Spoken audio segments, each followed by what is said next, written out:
Сіздерді көргеніме қуаныштымын. Көңіл-күйлеріңіз жақсы ма қыздар? Иә. Жарайсыздар. Енді осы жақсы тамаша көңіл-күйге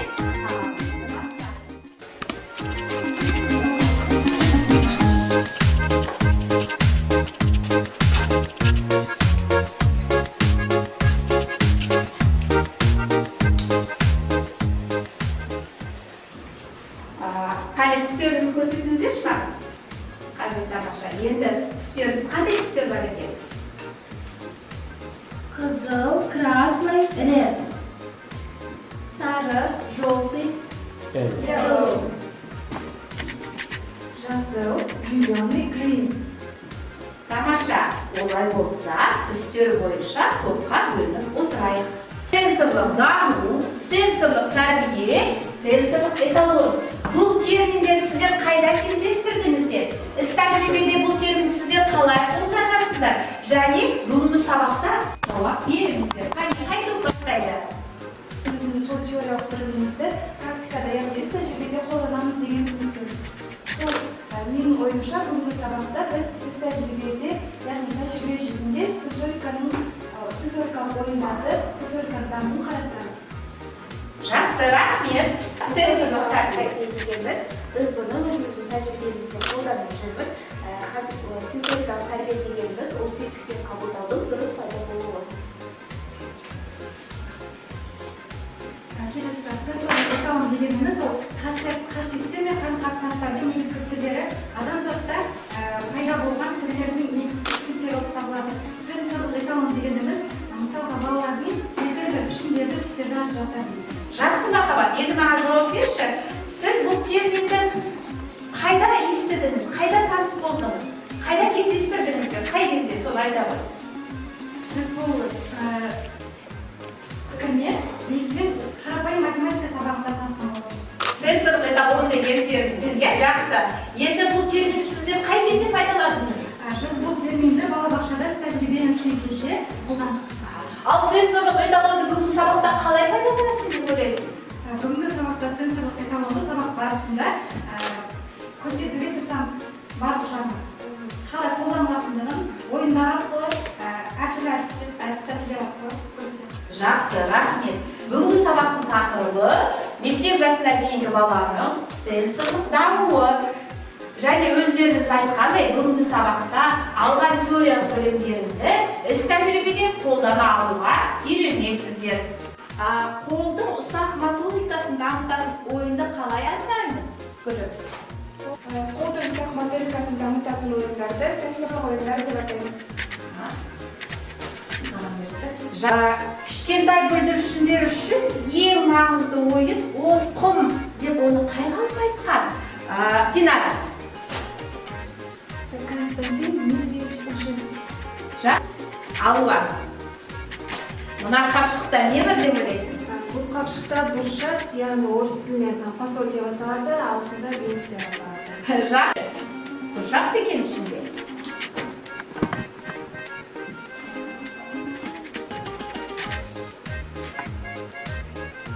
Көріңдер, қолымды алып көр. Қане көрейік, бұршақ деген қыздар? Жақсы, рахмет алуа. Барлықтарыңызға көп рахмет. Қане бір-бірімізге қошемет көрсетіп қойыңыз. Стикердегі диалог. Сіздер алдыңғы сабақта мектеп жасына дейінгі баланың сенсорлық дамуы деген тақырып бойынша теориялық білім алдыңыздар. Енді өздеріңіздің теориялық білімдеріңіз бар. Әр топтың өзінің тапсырмасы бар. Бірінші топ сенсорлық эталондарды балалардың игеруі, екінші топ қабылдау әрекеттерінің дамуы, үшінші топ кеңістік пен уақытты бағдарлау.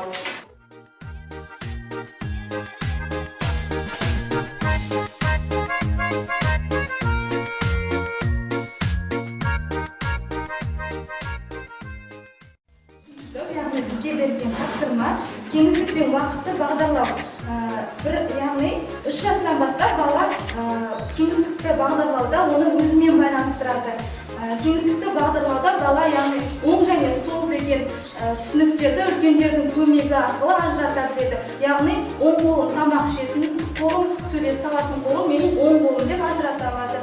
Келесі, 2 және 3 жастағы балалар ересектердің нұсқауымен кеңістіктегі заттарды таба алады. Келесі, кіші жастағы балалар оңға, солға, алдыға, артқа деген ұғымдар қалыптасқан. Жақсы, рахмет. Топ, одан кейін сіздер екінші топ жауап бересіздер, иә? Кім келеді? Диляра, келе ғой. Сенсорлық эталондарды балалардың игеруі. Біздің топтың тақырыбы сенсорлық эталондарды балалардың игеруі. Яғни сенсорлық эталондардың қасиеттерімен олардың қарым-қатынастарының әртүрлі негізгі және жекелей түрлерін олар адамзатта қалыптасуы. Ал келесі сенсорлық эталондар олар пішіндер, түстер, өлшемдер. Яғни біз пішіндерді балаларға кіші жастан бастап үйретеміз. Яғни балалар үшбұрыш, дөңгелек және төртбұрыш деген ұғымдар қалыптаса бастайды. Және де сенсорлық эталонды қабылдау іс-әрекетінің бағдарлануының дамуы және жетілдіруі. Келесі қабылдау іс-әрекетінің оқытуы сенсорлық эталондармен таныстыру.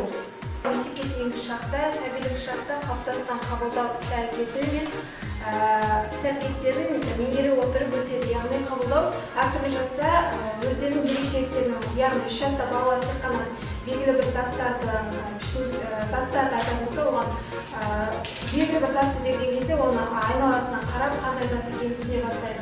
Ал кейін өсе келе 5-6 жаста олар пішіндерін үйренеді, түстерін айта бастайды және де қандай қызмет атқаратынын айта бастайды. Яғни қабылдау іс-әрекеті балалардың ерекшеліктеріне тікелей байланысты. Жақсы, рахмет алуға. Себебі балалардың қандай да бір нәрсені үйреткізгенін ең басында кішкентай кезінен үйретеді.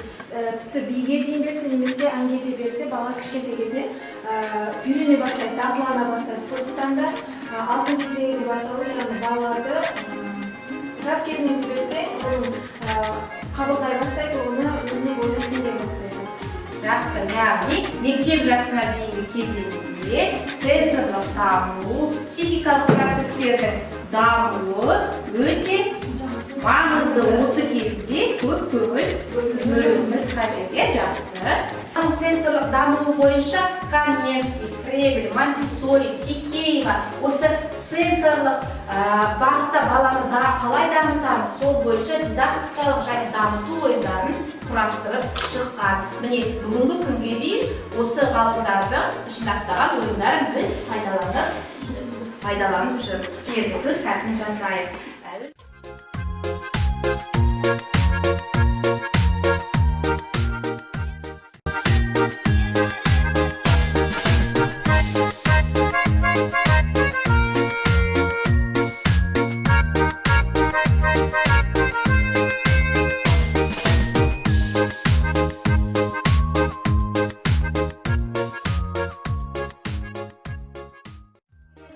Дәлелдеген екен, адамның қабілеті саусақ ұшында орналасқан деп. Сондықтан да өзіміздің және балалардың қабілетін әртүрлі ойындар арқылы дамытайық. Біздің тамаша кабинетте сенсорлық дамуға арналған, жалпы балаларға арналған әртүрлі ойындар бар екен. Осы кабинетті аралап, өздеріңізге қажетті ойындарды іріктеп аласыздар. Топ болып ақылдасып, осы жерде ұсынылып жасайсыздар, жақсы.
екіншісі тәрбиелік, екіншісі дамытушылық. Бірінші тәрбиенің мақсаты ол балалардың жалпы өзіне-өзі іс жасай алуы, құндылыққа тәрбиелеу.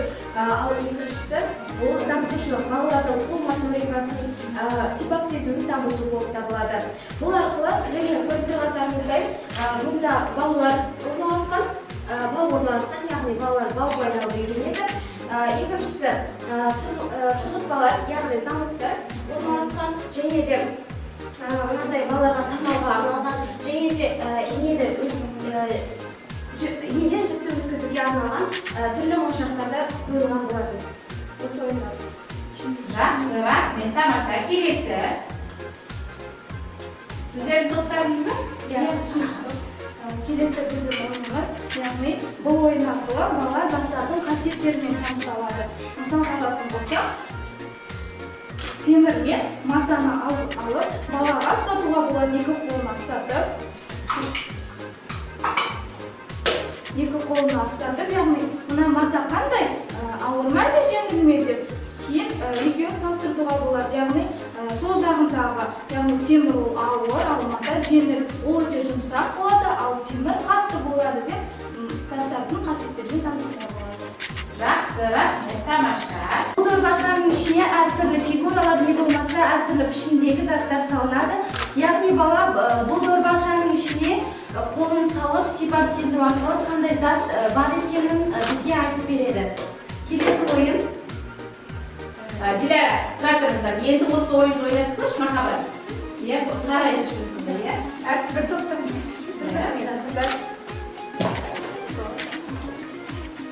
жоқ, сен көр, ішінде не көр, ішінде қандай зат бар. Негізі арқылы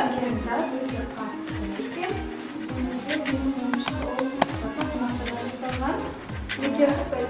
Не деп ойлайсың? Пішініне қарасам, сөмке сияқты. Ал жаңалық көрейік. Иә, ол сөмке. Келесі ойыңыз. Жақсы. Ойын осылай жалғаса береді, иә? Иә, атрибуттарыңызды орнына қойып. Біздің келесі ойымыз қыздарға мысалы ретінде айтқанол деген балалар болады. Келе ойын. Түсіндіреміз. Ең бірінші ол қызыл мұнара деп аталады. Қызыл мұнара, яғни балалар.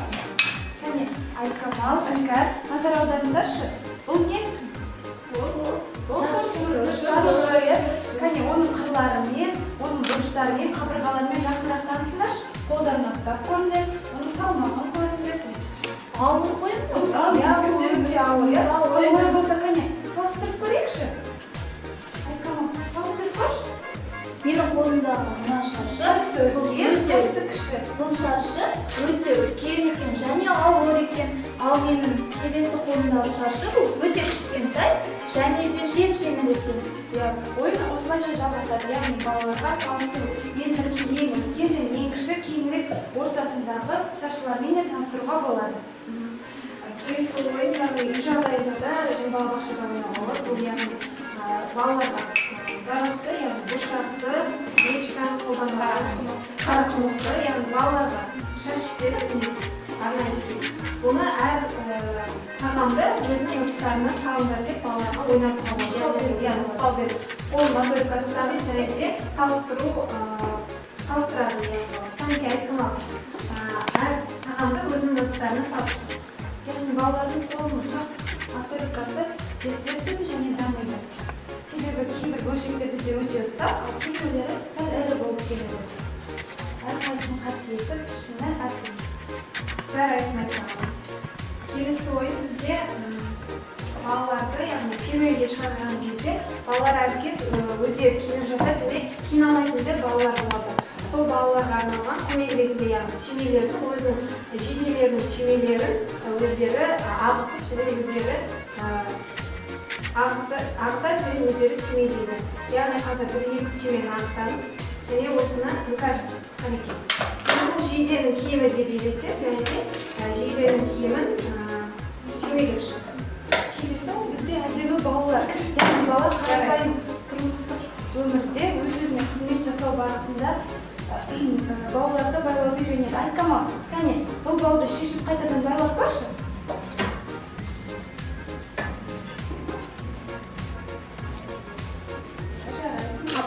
ана балды қалай байлайтынын білмей жатыр маған. Мен саған көмектесейін болса.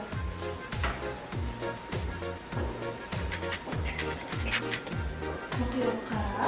Мен саған бірге көрсетемін. Кейіннен өзің жасайсың. Бірнеше рет қайталаудың арқасында сен жасай аласың дегенім үшін қане өзің жасай көрші. Мынаны былай аламын. Керемет! Осы сияқты әртүрлі сенсорикаға байланысты басқа да ойындар қолдануға болады. Мектеп жасына дейінгі баланың сенсорлық даму жолдарын қарастырдық, иә?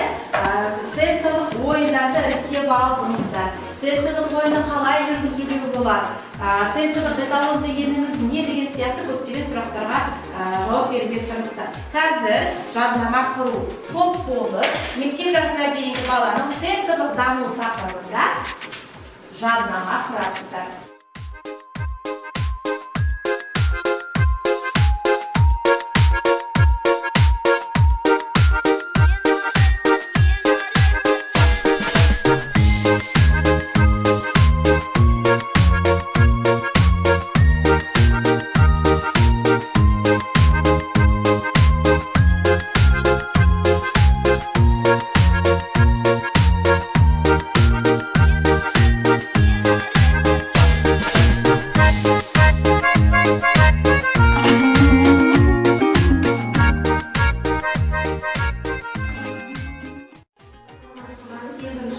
Әрбір бала жеке, дара, ерекше жанкүйер қабілетшілерге өзінің ұсыныстарын жүргізеді. Екінші ол әр кезде жас ерекшелікте есте ұстау, яғни жас ерекшеліктеріне байланысты балаға тапсырмалар беру сияқты. Үшіншіден ол қызығушылықтарын ояту, яғни әрбір баланың өздерінің қабілеттерін арттыру, қабілеттерін көре білу.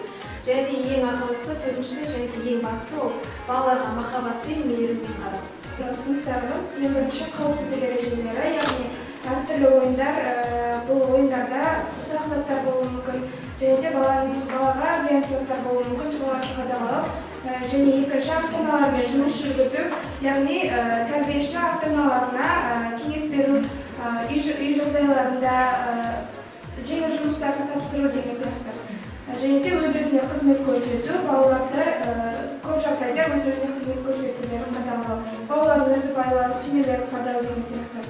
Үшінші, сенсорлық ойындардың көбірек ойнатылуы, және де балалармен жеке жұмыстар жүргізу.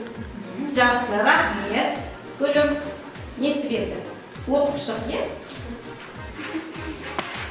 Бізде ең бірінші сенсорлық танытушылық орта құрылуы қажет балаларға, және де бала өзіне өзі қызмет көрсетуді меңгеруі тиіс. Жаңағы яғни айтып өткендей, өзінің бауын байлап үйренуі керек, және де түймелерді тағып үйренуі керек. Және үшіншісі, әрбір бала жеке тұлға болғандықтан баланың қабілетіне қарай тапсырмалар беру керек.